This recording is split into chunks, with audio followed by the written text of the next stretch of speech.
নতুন দিল্লি থেকে আগরতলা উদ্দেশ্যে যাত্রা করা ত্রিপুরা সুন্দরী এক্সপ্রেস ট্রেনটি লামনিং স্টেশনের নিকটে 189/7 কিলোমিটার দূরে আসার পর এই অঘটন সংঘটিত হয়।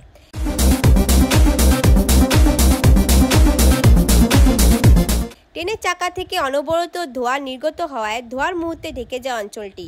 পরবর্তী সময়ে রেল বিভাগ চাকার পরীক্ষা নিরীক্ষা করে ট্রেনটির গন্তব্যের উদ্দেশ্যে যাত্রা করে। যদিও এই ঘটনায় আতঙ্কিত হয়ে পড়ে যাত্রীরা। কী কারণে এই ঘটনা সংঘটিত হয়েছিল রেল বিভাগ স্পষ্ট করেনি, যদিও প্রচণ্ড গরমের কারণে চাকা থেকে ধোঁয়া নির্গত হয়েছে বলে সন্দেহ করা হচ্ছে। লামনিং টাইম রিপোর্ট।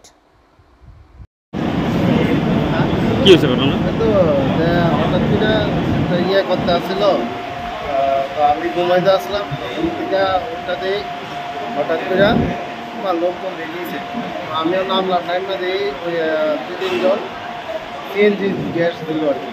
সিএনজি গ্যাস দেওয়াতে এখানে মনে আগে আগুন ধরছিল, আমি দেখছিলাম।